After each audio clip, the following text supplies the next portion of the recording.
Listen, notes. Literally, the notes are going to take maybe 5 minutes. So, has everyone grabbed, by the way, one of each of those three worksheets? Yes. If you've not, the three worksheets there, grab them.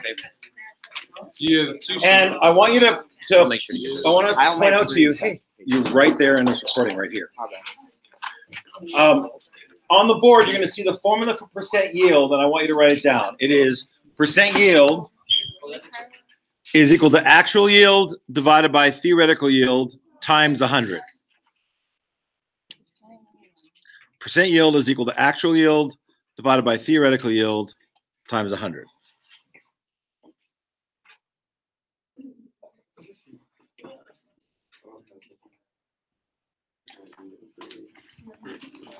Now, in the interest of not having too much dead time for people who are going to be watching this later, please focus. What I want you to be aware of is that what we're covering today in class is literally reminding you how to divide two numbers with each other. So, God bless you.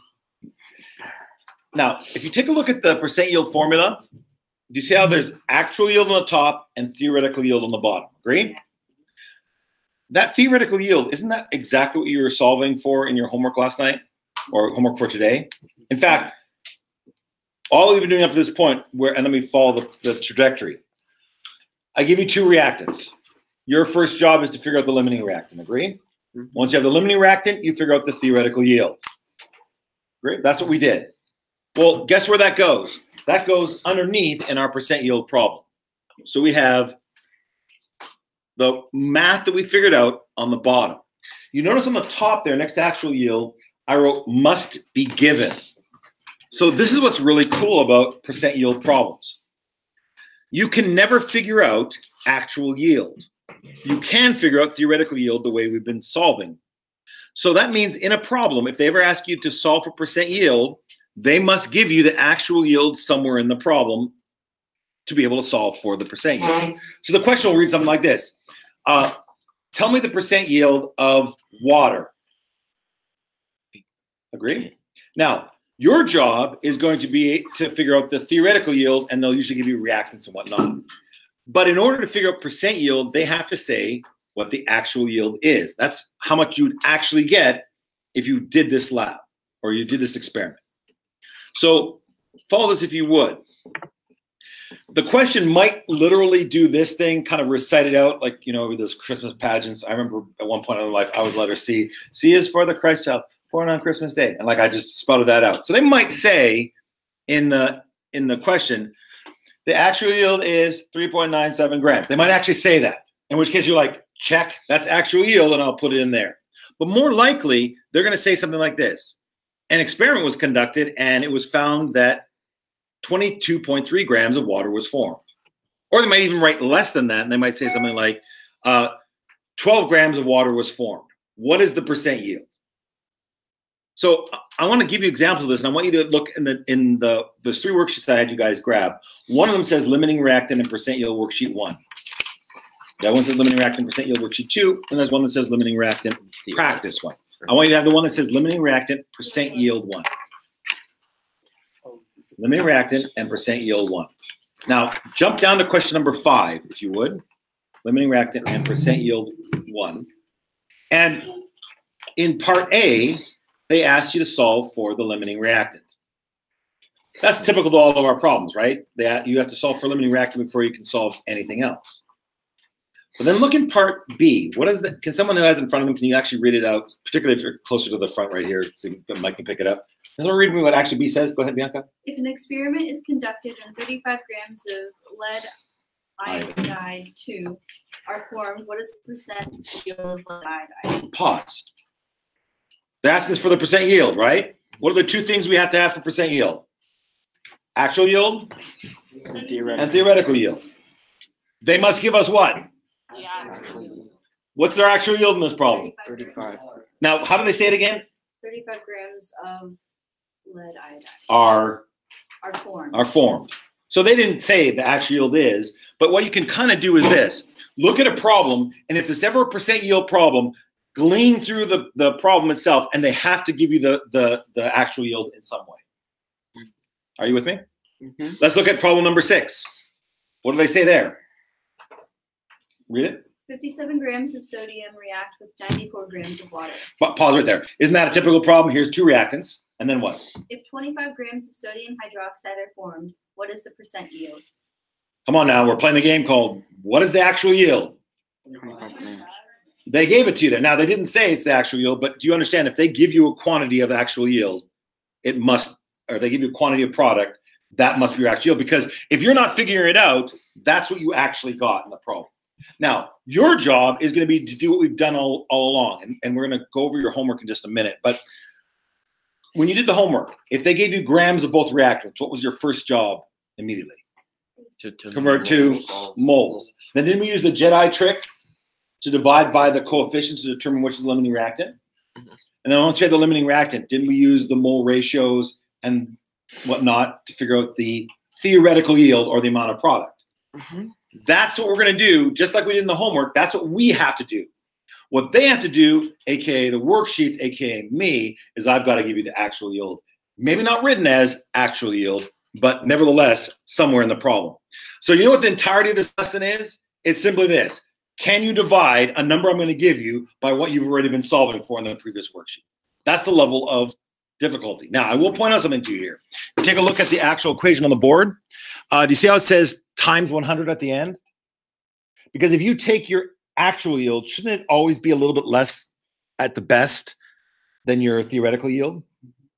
At worst, it'll be a lot less. But either way, you're going to get a number that's below 1. When we do percentages, we essentially in our minds, don't we convert decimals into percentages? Like when you get 67 out of 70 on a test, you don't go around saying, I scored 0.96 on my test. What do you say? I scored 96%. Why? Because we shift the decimal place over by multiplying by 100. I just want to remind you, again, that that's all that we're doing right here. I will also caution you. In the lab, it is almost impossible, if you've done the experiment correctly, to end up with an actual yield that's greater than your theoretical yield. Why? Because if you predict how much you should get as a maximum, that's what our theoretical yield is, when you do the lab, there's no way you should ever end up with more than that.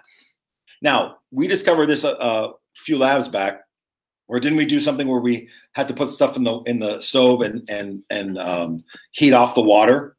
And then we did measurements, and a few of us had measurements where we actually had a greater amount than we had originally. So that would be our actual yield is greater. And what we discovered was, wasn't there some chalk that was soluble that we didn't realize because it was, we used sidewalk chalk, and that had an extra ingredient in there that we hadn't accounted for, and that skewed our results. So that'll happen occasionally. In your worksheets, you should always have an actual yield that's less than your theoretical yield.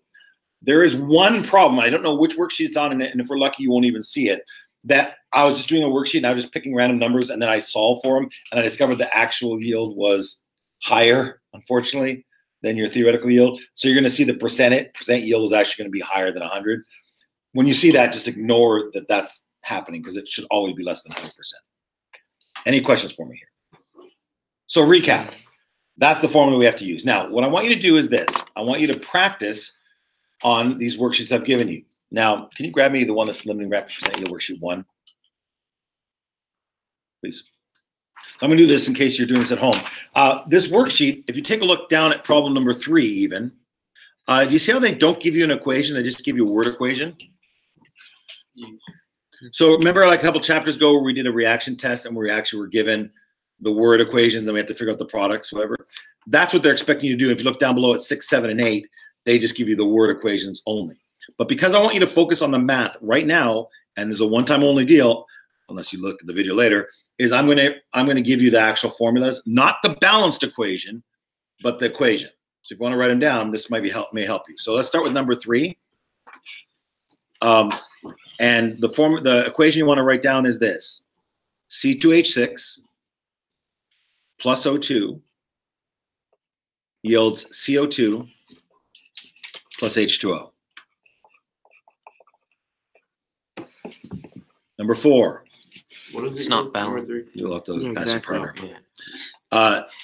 I saw the amount of time it took you to get your pen. Na plus H2O yields NaOH plus H2. Did I caution you that these are not balanced clearly? Yes. Okay.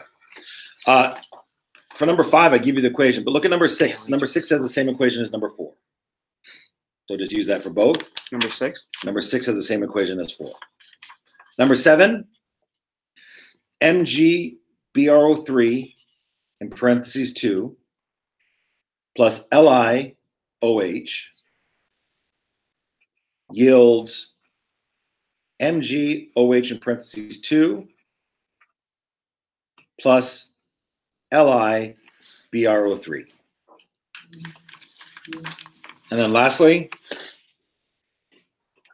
SnCO3. This is number 8, by the way, if you're following later.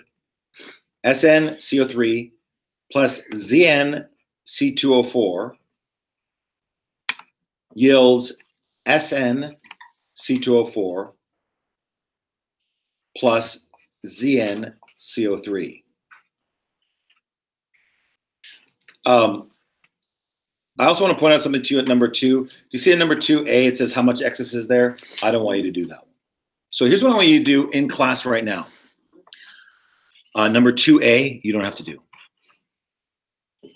You do realize if I ever ask you to solve for theoretical yield, implied in that problem is you have to figure out the limiting reactant first on your own, whether or not the problem asks for it or not, right? What I want you to do is I want you to partner up with the person next to you, and I want you to do problems 5, 6, 7, and 8, and then also problem number 3. Now, if you look at problem number 3, here, see how it says how much product can be theoretically formed? And aren't there 2 products? So unfortunately, in that particular problem, everyone watch here, I should have just said, hey, tell me how much CO2 is formed, part A. Part B, tell me how much H2O is formed. Made that 2 separate equations. Because you cannot, in one step, figure out both amounts of product. But if you start with the limiting reactant, couldn't you figure out the amount of product of one of the things? Pause. Then take the limiting reactant again and figure out the amount of products of the other thing? Yes. But for percent yield, in all the problems, even though there's multiple reactants and multiple products, they will always tell you the percent yield or ask you the percent yield for one of the products. Does that make sense? So they will tell you, like, for example, in B, even those PBI in number 5, even those PBI2 plus 2KNO3, they only ask you for the percent yield of PBI2. So that's what you're going to do. Are you with me? So your homework, which you're going to get started on right now, is going to be doing these problems only on this worksheet. 3, 5, 6, 7, 8. And then all of limiting reactant and percent yield worksheet 2. Now, what I've added in there is a worksheet that's limiting reactant practice, and problems 1 and 2 on here. So if you need some more practice, because you're not so strong in this stuff, I was just doing it because it's exactly what it's designed for, to practice. And then I'm always available, so I would really encourage you guys to come in and get help if you need it. Any questions on what I've just shared with you?